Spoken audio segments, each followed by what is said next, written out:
दोस्तों, आज से हम लोग मॉडल प्रैक्टिस सेट लगाएंगे। ये उन लोगों को बहुत ज़्यादा बेनिफिशियल होगा जो लोग ड्यूटी पर रहते हैं, जो ड्यूटी के साथ साथ में पढ़ाई कर रहे हैं, ईपीएफओ की तैयारी कर रहे हैं और जिनको फर्दर स्टडीज़ करने का टाइम नहीं मिलता है।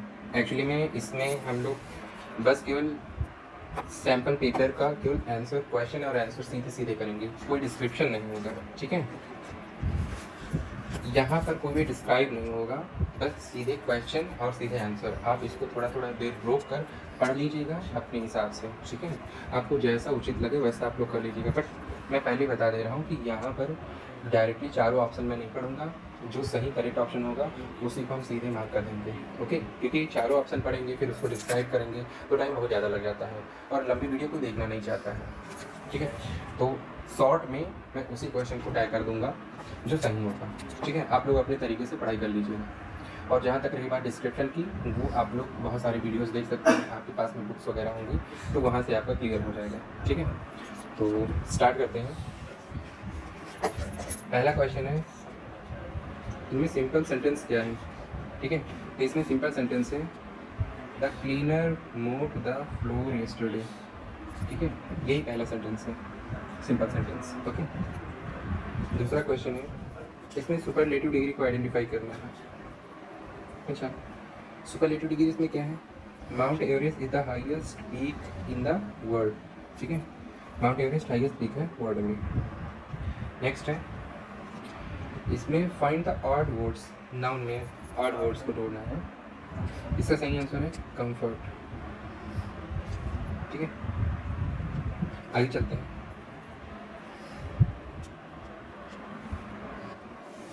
नेक्स्ट है, select the correct plural form.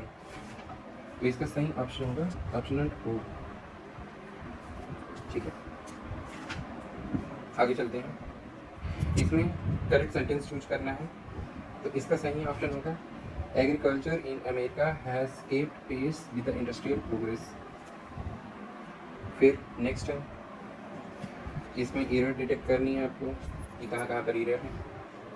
इसका होगा second, of funds now will be a problem why. ठीक है, नेक्स्ट चलते हैं। 7, इसमें करेक्ट ऑप्शन भरना है my favourite colour is blue. ठीक है, ये कुछ देर के लिए हम रोक रहे हैं, इसको आप पूरा पैसेज पढ़ दीजिएगा।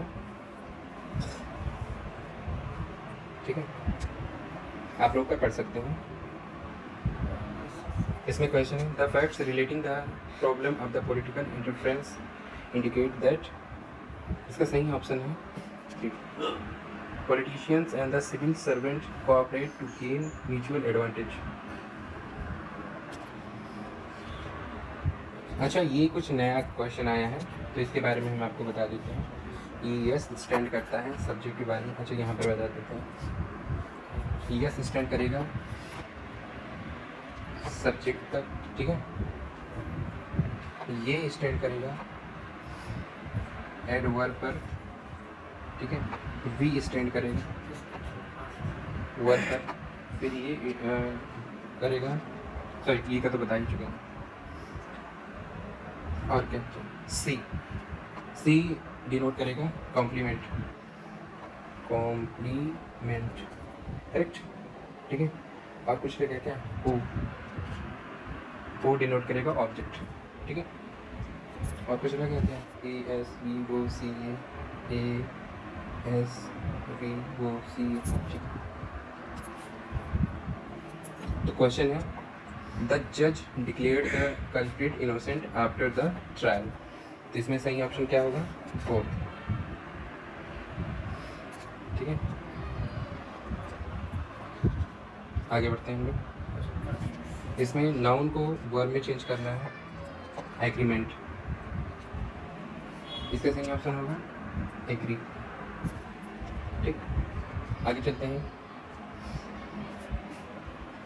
इसमें फिल इन द ब्लैंक करना है the path of glory dash but to grave. इसका सही ऑप्शन होगा लीड्स। ठीक है, 12 क्या होगा, इसमें ब्लैंक करना है जिरन के थ्रू। इसमें क्या करना है, फिल इन द ब्लैंक बनना है जेरेंट के थ्रू, इसका सही ऑप्शन होगा। अच्छा क्वेश्चन क्या है, he is fond of dash letter, ठीक है, तो इसका सही ऑप्शन क्या होगा, writing, he is fond of writing letters. Next करते हैं, करेक्ट क्वेश्चन टैग इसमें करना है, you don't like Ramesh dash why, इसका सही आंसर होगा do, you don't like Ramesh do you. Next है 14th, इसमें क्या है, in the middle of one side of the square dash sheet the chairman of the committee the most important person in the room. अच्छा इसका सही option क्या होगा, seats, seat किस में चेंज हो जाएगा, सीट्स में, किस में चेंज हो जाएगा, सीट्स में, ठीक है, ओके। चलो नेक्स्ट करते हैं, इसमें फिल इन द ब्लैंक करना है सुटेबल आर्टिकल के थ्रू। अच्छा क्या है question, majority of the candidates believe in the reading, अच्छा डैश क्वेश्चन फर्स्ट, इसमें क्या है, थर्ड, द, यहाँ पर क्या आ जाएगा, द, आंसर क्या होगा, majority of the candidate believes in the reading the question first, okay. फिर नेक्स्ट क्या है 16, फिल इन द ब्लैंक्स, वही ब्लैंक्स भरना है प्रीपोजिशन के through. There is a disturbing nexus dash politics and the sports in India, sorry in नहीं है, India, in India, ठीक है। अच्छा इसका क्या होगा, थर्ड ऑप्शन बिटवीन, यहाँ पर क्या हम लिख देंगे, बिटवीन। चलो तो क्या हो जाएगा total, there is a disturbing nexus between politics in sports in India, okay. आगे बढ़ते हैं, इसमें एंटोनिम्स सिलेक्ट करना है, किसका, ह्यूमैनिटी का, तो ह्यूमैनिटी का एंटोनिम्स क्या होता है, एरोगेंस, ठीक है। नेक्स्ट करते हैं, प्रेफिक्स, प्रेफिक्स मतलब उपसर्ग होता है, ठीक है। प्रेफिक्स क्या करना है, इसमें प्रेफिक्स निकालना है कि कौन सा प्रेफिक्स है, तो डिसअपियर मतलब डिस एंड अपीयर दो होते हैं, तो इसका प्रेफिक्स सही प्रेफिक्स होगा डिसअपियर, ठीक है। नहीं क्या है, नेक्स्ट क्या है, match the following words given the list first with the meaning in the list second, इसका सही ऑप्शन क्या होगा, 19 का थर्ड, थर्ड का मतलब जो तीसरा मिलेगा ये हो जाएगा आपका ग्लेयर, बी हो जाएगा आपका प्ले राइट, ठीक है, सी हो जाएगा आपका रॉन्ग, और डी हो जाएगा आपका वर्डेड, ठीक है। नेक्स्ट क्या है, सिनोनिम्स आ रहा है इसमें, इलिक्ट का सिनोनिम्स क्या होता है, इलिक्ट का सिनोनिम्स होता है इलीगल, ठीक है। पार्ट ए यहाँ पर हमारा खत्म होता है, अब चलते हैं पार्ट बी की तरफ। चलो क्वेश्चन है 21वां, निम्नलिखित में से किसने 1857 के विद्रोह को स्वतंत्रता की पहले भारतीय विद्रोह के रूप में वर्णित किया था, ठीक है। इसका सही ऑप्शन होगा B D Savarkar, B D Savarkar ने 1857 के विद्रोह को स्वतंत्रता के पहले भारतीय विद्रोह के रूप में वर्णित किया था, ठीक है। नेक्स्ट है, इनमें से कौन सी गेहूं की उच्च पैदावार देने वाली बीज किस्म है जिसका भारत की हरित क्रांति में योगदान था, अच्छा क्या होगा, लार्मा रोजो, सही ऑप्शन क्या है, लार्मा रोजो। नेक्स्ट क्या है, रैयतवारी प्रणाली के संबंध में निम्नलिखित में कौन सा कथन सही है, कथन पहला है सरकार ने व्यक्तिगत तौर पर किसानों से सीधा राजस्व एकत्र किया, दूसरा कथन है किसानों को कानूनन भूमि के मालिक के रूप में मान्यता नहीं मिली, अच्छा इसका ऑप्शन क्या है, फर्स्ट, सरकार ने व्यक्तिगत तौर पर किसानों से सीधा राजस्व एकत्र किया था।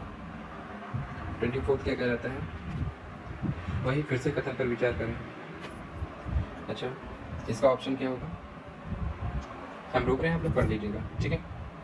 ऑप्शन होगा केवल फर्स्ट, एनी बेसेंट भारतीय राष्ट्रीय कांग्रेस की पहली महिला अध्यक्ष थी, ठीक है, और बाकी सारे गलत हैं। चलो नेक्स्ट करते हैं, जब भारत ने आज़ादी हासिल की थी तो निम्नलिखित में कौन सा भारतीय राष्ट्रीय कांग्रेस के अध्यक्ष थे? अच्छा, कौन अध्यक्ष थे उस समय? आचार्य कृपलानी। आगे चलते हैं। 26वां क्वेश्चन है हमारा, विजयनगर साम्राज्य के लिए निर्णायक युद्ध कौन सा था? तो ये है 1565 में तालीकोटा का युद्ध। ठीक है, 1565 में तालीकोटा का युद्ध। 27वां क्या कहलाता है? सेनिया परंपरा है। अच्छा, सेनिया क्या, जो अकबर थे उनके यहाँ पर जो तानसेन थे उन्होंने कुछ गाया बजाया था तो उसी के थ्रू सेनिया परंपरा चली थी। इसका ऑप्शन ये हो जाएगा। एक संगीत परंपरा जिससे अकबर के दरबार में माने गए संगीतकार तानसेन के नाम पर आरंभ किया गया था। ठीक है, एक संगीत परंपरा जिसे अकबर के दरबार में माने गए संगीतकार तानसेन के नाम पर आरंभ किया गया था, उसको कहते हैं सेनिया। ठीक है, 28वां, भारत के संविधान के दो प्रावधान जो न्यायिक समीक्षा की शक्ति को स्पष्ट रूप से व्यक्त करते हैं। अच्छा, ये क्या होगा? ये तो सीधे सीधे है ना, अनुच्छेद 32 और अनुच्छेद 216। ठीक है, 29 है, पहली बार निम्नलिखित में से अधिनियमों में से किसने भारतीयों को कम से कम सैद्धांतिक रूप से ब्रिटिश भारतीय प्रशासन में उच्च पदों में प्रवेश करने की अनुमति दी? तो इसका ऑप्शन होगा चार्ल्स वुड एजुकेशन डिस्पैच 1854 के अधिनियम ने। चार्ल्स वुड एजुकेशन डिस्पैच 1854 ने भारतीयों को कम से कम सैद्धांतिक रूप में ब्रिटिश भारतीय प्रशासन में उच्च पदों में प्रवेश करने की अनुमति दी थी। नेक्स्ट क्या, 30, परमवीर चक्र के संबंध में कथनों पर विचार करें। परमवीर चक्र, अच्छा इसका क्या हो सकता था? यह ब्रिटिश विक्टोरिया क्रॉस का प्रतिस्थापन था। ठीक है, तो इसका सही ऑप्शन होगा केवल 2। फिर आगे चलते हैं, 31वां क्वेश्चन, लोकतंत्र में व्यक्तिगत मतभेदों को प्रोत्साहित किया जाता है क्योंकि व्यक्तिगत मतभेद आम कारणों में विविध लाभकारी योगदान के लिए होते हैं। कल मैं खराब से यार, इसलिए अच्छे से आवाज नहीं। चलो कोई बात, आगे बढ़ते हैं।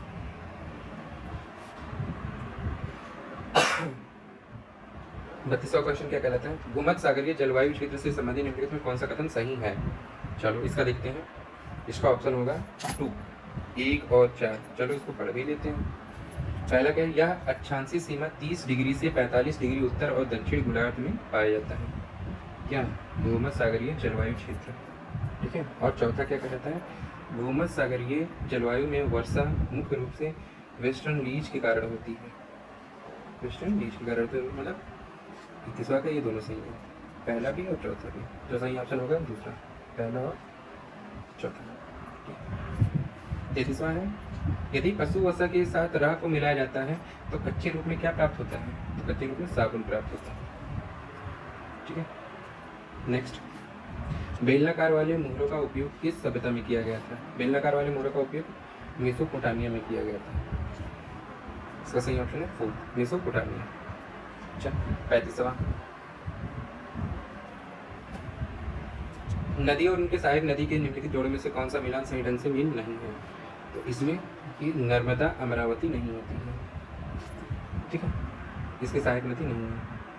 36वां, 1873 में ज्योतिबा फुले ने निम्नलिखित में से कौन सा संगठन शुरू किया था? तो इन्होंने किया था सत्यशोधक समाज की स्थापना की थी। ये संगठन शुरुआत किया था।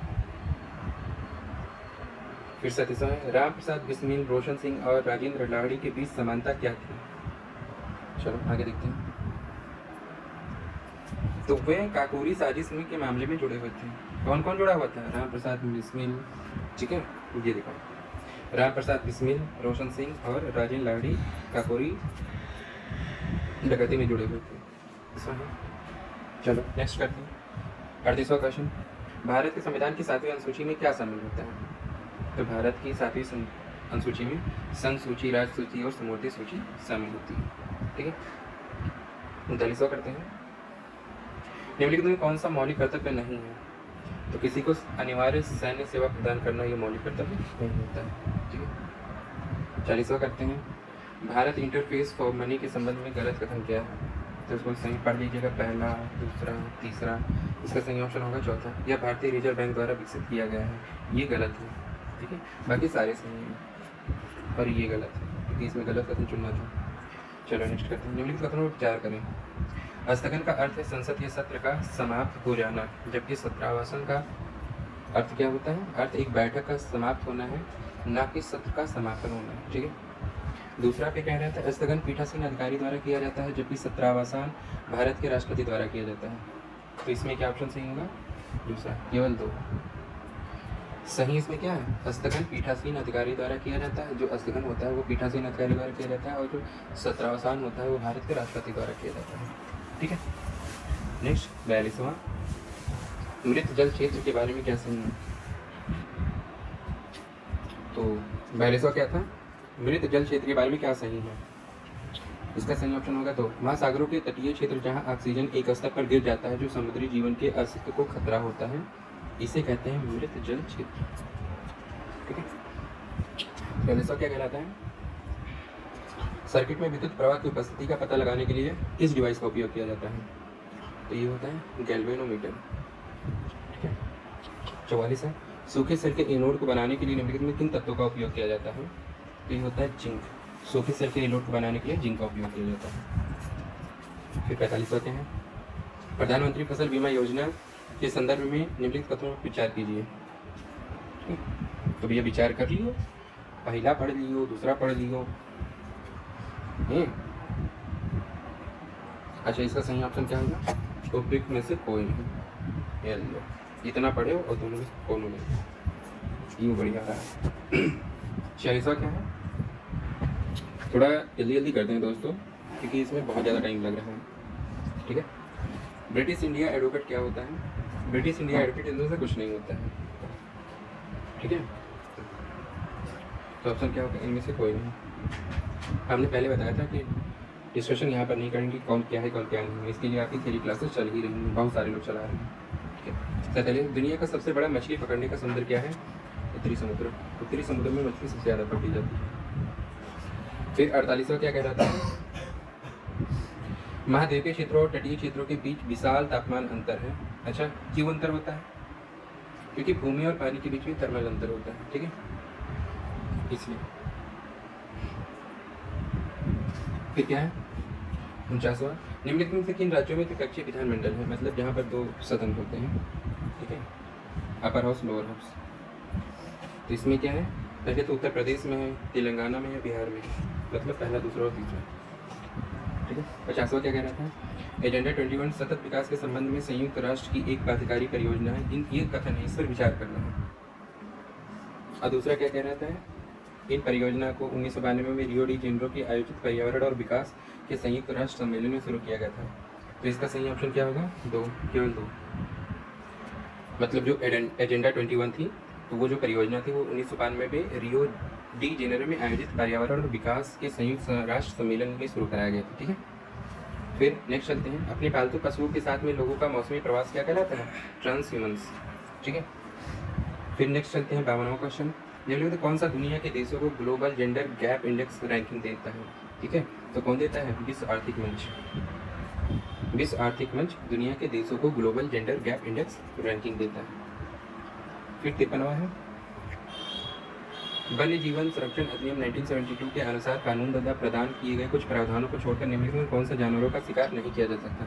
भैया घड़ियाल भी कम है, भारतीय जंगली गधा भी कम है, जंगली भैंसा है, मतलब इन तीनों। तो सही ऑप्शन क्या हो जाएगा? सभी। फिर क्या है नेक्स्ट, कुषाण के समय में प्रसिद्ध व्यापार मार्ग उत्तरापथ में निम्नलिखित दो सारी बस्तियों के बीच में था। अच्छा, किन किन सारी बस्तियों के बीच में था? मथुरा से तक्षशिला। मतलब कुषाण के समय में जो प्रसिद्ध व्यापार मार्ग था उत्तरापथ, वो मथुरा और तक्षशिला के बीच में था।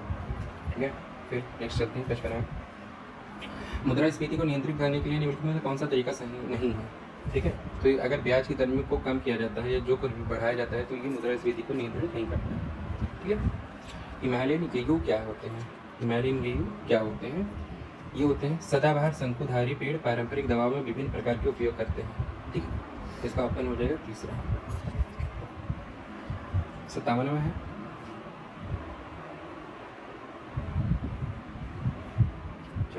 निम्नलिखित विटामिन उनके नामों पर विचार कीजिए। ठीक है, और कौन सा सही मिलान सही किया गया है? तो विटामिन सी से एस्कॉर्बिक एसिड पाया जाता है। ठीक है, और विटामिन ई टोकोफेरॉल में पाया जाता है। मतलब पहला सही है और तीसरा सही है। तो इसका सही ऑप्शन क्या होगा? फर्स्ट। केवल 1 और 3। 58 क्या है, निम्नलिखित प्रभाव में से किस कारण शरीर की नसें नीली दिखाई पड़ती हैं। अच्छा, जो लड़कियाँ बहुत ज़्यादा खूबसूरत हो जाती हैं ना, उनके हथवा गोड़वा में ना सब पीयर करके नीली नीली नसें दिखाई देने लगती हैं, तो वो रोग होता है। रोग कह लो या प्रभाव कह लो, ठीक है, सॉरी रोग कह दिया नहीं, प्रभाव होता है।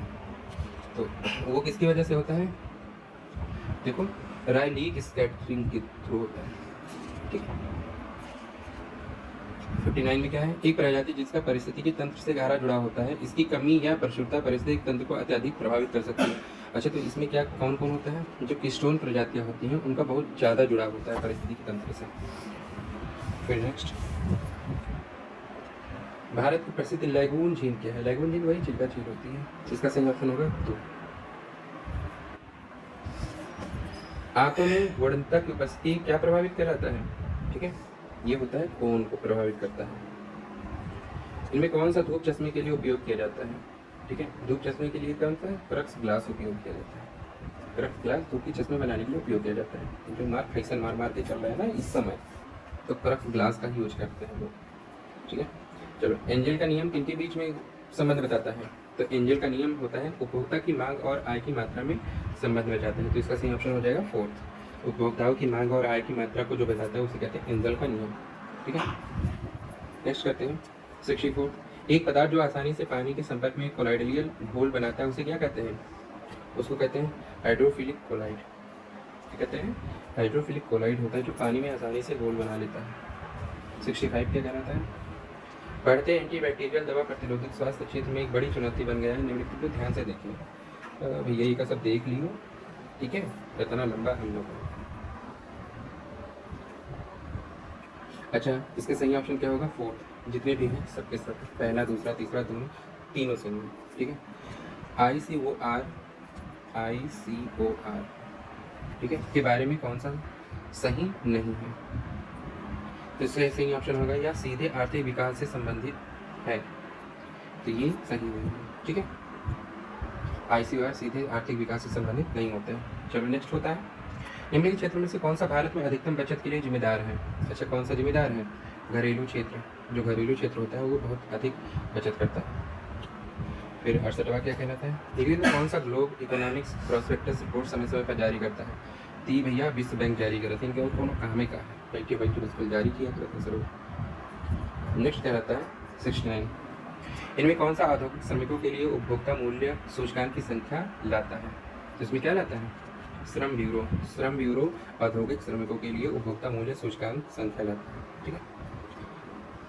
फिर 70वां क्या कहलाता है, भारत निम्नलिखित में से किस आर्थिक मंच का सदस्य है। एशियाई प्रांत आर्थिक सहयोग, दक्षिण पूर्वी एशियाई राष्ट्रों की एसोसिएशन, थर्ड है पूर्वी एशिया शिखर सम्मेलन। अच्छा, इसमें क्या कहलाता है, चलो इसमें है केवल तीन का मतलब क्या होगा, जो तीसरा ऑप्शन होगा पूर्वी एशिया शिखर सम्मेलन का ही बस केवल सदस्य, ठीक है। फिर क्या है नेक्स्ट, क्या है तुर्की किसके बीच में स्थित है, तो भैया तुर्की है काला सागर और भूमध्य सागर के बीच में स्थित है। भारत की राष्ट्रीय आदर्श सत्यमेव जयते कहाँ से लिया गया है, तो ये मुंडक उपनिषद से लिया गया है, ठीक है। मुंडक उपनिषद से भारत का राष्ट्रीय आदर्श सत्यमेव जयते लिया गया है। फिर ये तरवा क्या कहलाता है, फतेहपुर सीकरी में इबादत खान क्या था, तो भैया जिस हाल में अकबर ने विभिन्न धर्मों के विद्वानों के साथ चर्चा की थी वही इबादत खान कहलाता था, तो इसका सही ऑप्शन होगा थर्ड। फिर क्या है, निम्नलिखित में किस राज्य ने गंगा हरितेमा योजना आरंभ की थी, तो ये भैया उत्तर प्रदेश, ऑप्शन फर्स्ट, उत्तर प्रदेश ने गंगा हरितेमा योजना आरंभ की थी। फिर क्या कहलाता है, नेक्स्ट होता है निम्नलिखित देशों में से किसने दुनिया का पहला फ्लोटिंग परमाणु ऊर्जा संयंत्र विकसित किया था, FNPP, मतलब FNPP ये किसने शुरू किया था, रशिया ने स्टार्ट किया था, FNPP रशिया ने स्टार्ट किया था, ठीक है। क्षेत्र क्या कहलाता है, निम्नलिखित में से किसको कारखाना आप देखो ये आ गया यहाँ से हमारा IR industrial relationship and labour law, ठीक। और अभी अकाउंट के भी क्वेश्चन आएंगे इसमें दोस्तों, हम मैथ और रीजनिंग के क्वेश्चन नहीं करेंगे, ठीक है, क्योंकि मैथ और रीजनिंग के क्वेश्चन हम सीधे नोट पर करेंगे। यहाँ पर डायरेक्टली हम यही सारे क्वेश्चन बता सकते हैं जो आप कहीं पर भी मोबाइल रखकर देख सकते हो। चलो 76वां क्या कहलाता है, निम्नलिखित में किसको कारखाना अधिनियम 1948 के तहत कारखाने के रूप में परिभाषित नहीं किया गया है, तो भैया पहला पढ़ लेना दूसरा पढ़ लेना, ठीक है। तीसरा पढ़ लेना, और ये चौथों। उपयुक्त में चारों, मतलब खान अधिनियम 1952, संघ के सशस्त्र बलों से जुड़ी कोई चल यूनिट या रेलवे रनिंग रोड, ये सब खान के कारखाने के रूप में परिभाषित नहीं किए जाते हैं। ठीक है, फिर 17वां क्या कहलाता है? कर्मचारी राज्य बीमा अधिनियम 1948 के संबंध में सत्य कथन का चुनाव कीजिए। इसमें सत्य कथन क्या है?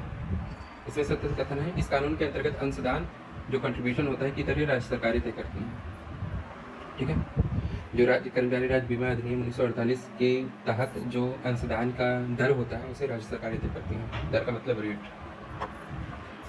तो नेक्स्ट करते हैं 78। ये वेतन विधेयक सन 2019 के संबंध में निम्नलिखित में कथनों पर विचार कीजिए तथा इसका सही ऑप्शन क्या होगा? केवल लिखिए। ये सब इतना ढेर सारा पढ़ लियो तुम, और इसका सही ऑप्शन होगा सभी कर्मचारियों के लिए क्षेत्र और वेतन सीमा पर ध्यान दिए बिना सभी कर्मचारियों के लिए न्यूनतम वेतन और वेतन के समय पर भुगतान को सार्वभौमिक बनाता है। ये ऑप्शन सही होगा। ठीक है, फिर नेक्स्ट होता है औद्योगिक विवाद अधिनियम 1947 के तहत राष्ट्रीय न्यायाधिकरण के संबंध में निम्नलिखित में कथनों पर विचार करें। अच्छा, इसका क्या होगा? इसका ऑप्शन होगा जमा ऑप्शन वही नहीं दिया, ऊपर दिया हुआ ए और बी दोनों। ठीक है, चलो ए और बी पढ़ लेते हैं। क्या है भैया? ये कहलाता है जो औद्योगिक विवाद अधिनियम 1947 है वो क्या कहलाता है? इसका गठन केवल केंद्रीय सरकार द्वारा तय किया जाता है। जो राष्ट्रीय न्यायाधीश होते हैं उसका जो गठन होता है केवल केंद्रीय सरकार के द्वारा ही किया जाता है। ठीक है, इसके तहत केवल राष्ट्रीय महत्व के प्रश्नों से संबंधित या एक से अधिक राज्यों में स्थित प्रतिष्ठानों संबंधित औद्योगिक विवाद का निपटारा होता है। तो भैया ई एक और बी दोनों सही है, मतलब A and B both. Okay, इसका सही ऑप्शन हो जाएगा थर्ड। 80 गुरुपाद स्वामी समिति भैया किससे संबंधित थी? तो ये संबंधित थी बाल श्रम की समस्या से। ऑप्शन नंबर 2 सही होगा। फिर नेक्स्ट क्या कहलाता है? कर्मचारी भविष्य निधि एवं विधि विविध प्रावधान अधिनियम 1952 के अंतर्गत नियोजक के संबंध में निम्नलिखित कथनों में विचार करें। तो भैया कथन पढ़ लियो और विचार कर लियो। ठीक है, और इसका सही ऑप्शन होगा ए और बी दोनों। हाँ भाई, जब ए और बी आ जाते थे तो पढ़ने का पड़ता यार। चलो पढ़ देते हैं। किसी प्रतिष्ठान के निर्मित जो एक कारखाना है इसका स्वामी अधियोगी होगा, अधिभोगी होगा। अरे वो पायर यार, इतना शुद्ध हिंदी सर। चलो ठीक है, फिर क्या है? कर्मचारी 82 हो क्या सकता है? कर्मचारी भविष्य निधि एवं विविध प्रावधान अधिनियम 1952 के तहत जब वह समयानुसार भविष्य अंश निधि को विहित ढंग से जमा नहीं करता है तो इसके लिए किस प्रकार का जुर्माना होता है? तो भैया जुर्माने में लागी 1 वर्ष तक कारावास तथा 10,000 रुपये नगद। ये होगा आपका जुर्माना। ये 10,000 है वो? हाँ 10,000। चलो नेक्स्ट करते हैं 83वां क्या कहते हैं? अंतर्राष्ट्रीय श्रम संगठन के शासकीय निकाय अंतर्राष्ट्रीय श्रम संगठन के शासकीय निकाय कार्यकारी परिषद के संबंध में निम्न कथनों में विचार करें। ये जो विचार करने वाला होता है ना भैया, ये सब क्वेश्चन को बहुत अच्छे से देख लियो। अयान में हर एक क्वेश्चन पर विचार करना होगा। ठीक है, ऑप्शन ये है, यह संगठन की कार्यकारी परिषद है जो कि कार्यालय का निरीक्षण करती है। फिर बी है, इनमें सरकार नियोजक तथा कर्मकारों के प्रतिनिधि बराबर बराबर संख्या में होते हैं। इसका सही ऑप्शन होगा फर्स्ट केवल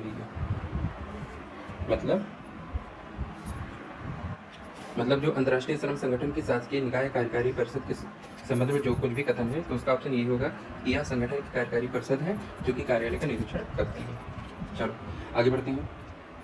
उपादान भुगतान अधिनियम 1972 के अंतर्गत उपादान की राशि किन परिस्थितियों में जब्त की जाती है? तो भैया इसका ऑप्शन होगा तीसरा, ए और बी दोनों। ये इतना लंबा चौड़ा पढ़ लो, ए और बी इन दोनों को मिलाकर जब्त कर ली जाती है। ठीक है, 85वां क्या कहलाता है? खान अधिनियम 1952 के संबंध में निम्नलिखित कथनों पर विचार कीजिए। जब देखो तो विचार तो इसका भी ऑप्शन होगा तीसरा, ए और बी। आप वीडियो को पॉज करके पढ़ लीजिए। ठीक है, फिर 86वां क्या कहलाता है? प्रधानमंत्री श्रम योगी मानधन पेंशन योजना के संबंध में निम्नलिखित कथनों पर विचार कीजिए। फिर से आएगा हमारे खोपड़ी तीसरा क्या कहलाता है? सॉरी 86वां क्या कहलाता है? इसका सही ऑप्शन होगा ए और बी दोनों। ए प्रधानमंत्री श्रम योगी मानधन पेंशन योजना के संबंध में क्या कहलाता है? इस योजना को 15,000 रुपये तक मासिक आय वाले असंगठित क्षेत्र के कामगारों के लिए पेंशन योजना के रूप में शुरू किया गया था।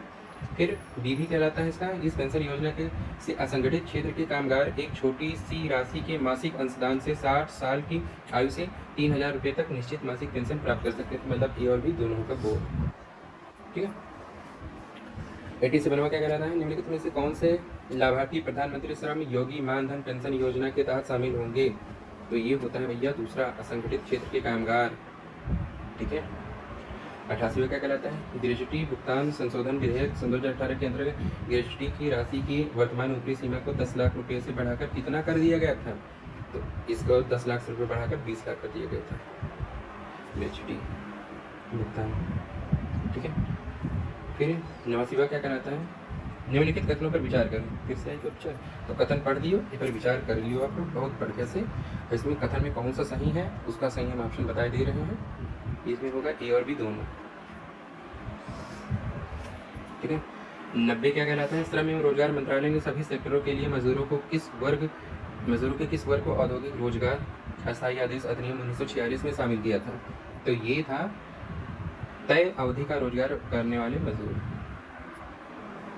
फिर 91 क्या कहलाता है, निम्नलिखित कथनों पर फिर विचार करें। फिर से विचार है हुआ तो भैया पढ़ लीजिए। हाँ पढ़ गया लोग, यही EPFO जिसकी आप तैयारी कर रहे हो ये यही है, एम्प्लॉयमेंट प्रोविडेंट फंड ऑर्गेनाइजेशंस, ठीक है। EPFO द्वारा पेंशनधारियों के पोर्टल को मार्च 2018 में शुरू किया गया था, ठीक है। अच्छा 91 का क्या होगा, ए और बी दोनों, ठीक है, पढ़ देना।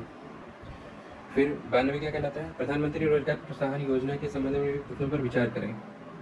तो भैया विचार कर लो इसमें, ए और बी दोनों को पढ़ लेना। इसका सही ऑप्शन होगा थर्ड, ए और बी दोनों, ठीक है।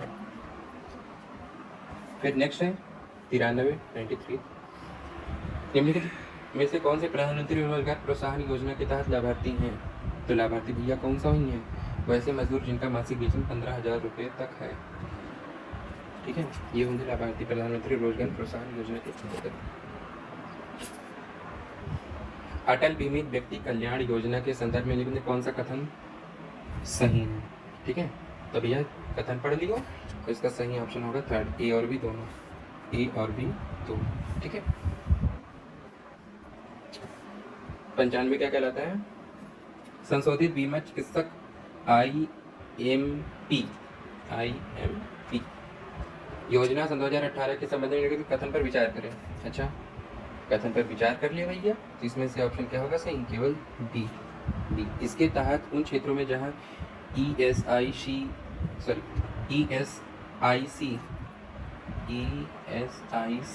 की चिकित्सा सुविधा नहीं है और ऐसे क्षेत्र जहां योजना पहली बार लागू की गई है वहाँ प्राथमिक चिकित्सा सुविधा नगद रहित रूप में दी जाएगी। ये किस में आता है, IMP में आता है, ठीक है। 96 क्या कहलाता है, यदि 60,000 रुपये की शुद्ध परिसंपत्तियों के प्रतिफल में विक्रेता को 80,000 रुपये के पूर्ण अंश निर्गमित किए जाते हैं तो 20,000 रुपये का शेष। ये तो भैया हो गया अकाउंट का क्वेश्चन, ठीक है। और अकाउंट के सारे क्वेश्चन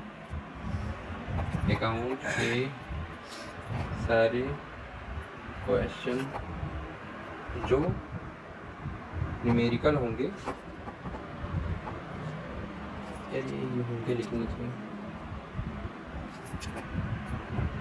उनकी वीडियो अलग से बनेगी, राइट।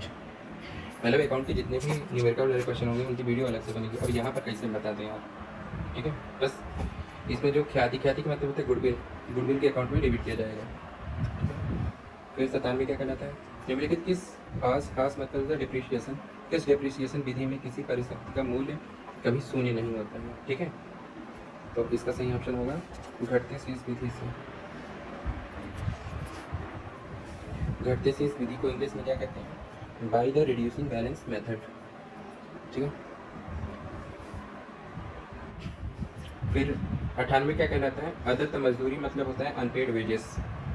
अनपेड वेजेस क्या कहलाता है,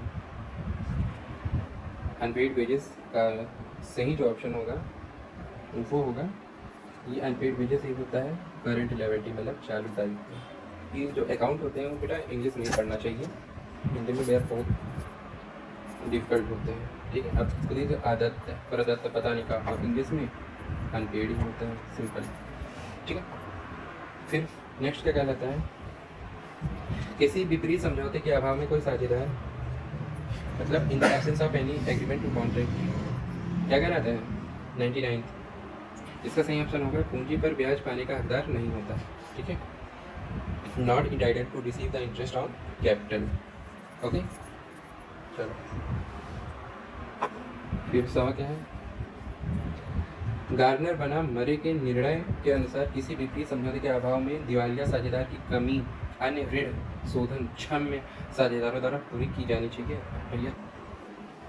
अच्छा, इसको इंग्लिश में क्या कहते हैं, in the absence of any agreement to the contrary the deficiency of the insolvent partner must be made good by the other insolvent partners. इसका सही ऑप्शन क्या होगा, इसका सही ऑप्शन होगा थर्ड। ठीक है, इसका सही ऑप्शन होगा third, in the capital ratio existing the before the dissolution. ठीक है, तो डिसॉल्व करने से पहले जितने भी रेशियो होंगे कैपिटल के, उसी की बेस पे सब लोग एक दूसरे को दे देंगे पैसा वैसा। ठीक है। फिर 101 का क्या कहलाता है, निम्न में कौन सा एक समीकरण सही है। ठीक है, तो इसका सही ऑप्शन क्या होगा, तो परिसंपत्ति इक्वल टू दायित्व प्लस स्वामी का इक्विटी। ठीक है, मतलब मैंने लिख दी assets equal to liabilities plus owners equity. ठीक है, ऑनर्स इक्विटी। अब चलो नेक्स्ट क्या कहलाता है, 102। देनदार के अंतिम शेष 12,000 रुपये था। वर्ष के दौरान ग्राहकों को किया गया विक्रय 21,500 रुपये था, ग्राहकों से 23,600 रुपये वसूल हुए। देनदार का प्रारंभिक शेष क्या था, तो देनदार प्रारंभिक शेष 14,100 रुपये। इसको मैंने बता दिया, ये देखो एक कोने में बता दिया है मैंने कि अकाउंट के सारे क्वेश्चन जो न्यूमेरिकल होंगे उनकी वीडियो अलग से बनाई जाएगी। ठीक है,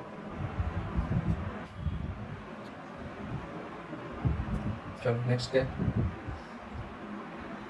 103वां, एक मशीन ये वाला पढ़ लेना यार, और इसका सही ऑप्शन होगा 4, 7,290 रुपये। चलो 104 क्या है, एक फरवरी सन 2020 को केंद्रीय वित्त मंत्री निर्मला सीतारमण द्वारा संसद में प्रस्तुत केंद्रीय बजट सन 2020-21 के संबंध में कौन सा कथन सही नहीं है। तो कौन सा कथन सही नहीं है, इसका होगा तीसरा, इसने आयकर दरों में वृद्धि और विनिर्माण को बढ़ावा देकर क्रय शक्ति बढ़ाने पर ध्यान केंद्रित किया, ये कहा ही नहीं गया। ठीक है। फिर 105वां क्या है, 31 जनवरी सन 2020 को केंद्रीय वित्त मंत्री निर्मला सीतारमण द्वारा संसद में प्रस्तुत आर्थिक सर्वेक्षण सन 2019-20 का मुख्य विषय निम्नलिखित में कौन सा था। तो कौन सा था, इसमें धन सृजन का विषय था। ठीक है दोस्तों, मैं केवल 105 क्वेश्चन ही करूँगा, बाकी सारे क्वेश्चन मैथ के रहते हैं और आपके रीजनिंग के। तो मैथ एंड रीजनिंग के क्वेश्चन मैं यहाँ पर नहीं करवाऊँगा, क्योंकि वैसे ही 40-50 मिनट की वीडियो बनती है और उसमें ये मैथ और रीजनिंग भी कुछ जाएगा तो बहुत ज़्यादा लंबा बन जाएगा। ठीक है, तो मैथ और रीजनिंग के लिए दूसरी जगह मिली। और हाँ, दूसरे सबसे बड़ी बात, मैं इंग्लिश में भी बनाऊँगा। ठीक है, अब ये हिंदी वाला पेपर है तो हिंदी में कर रहे हैं, अब इंग्लिश वाला सॉल्व करेंगे, सिंपल पेपर तो इंग्लिश का बना देंगे। ठीक है, तब तक के लिए गुड बाय, जय।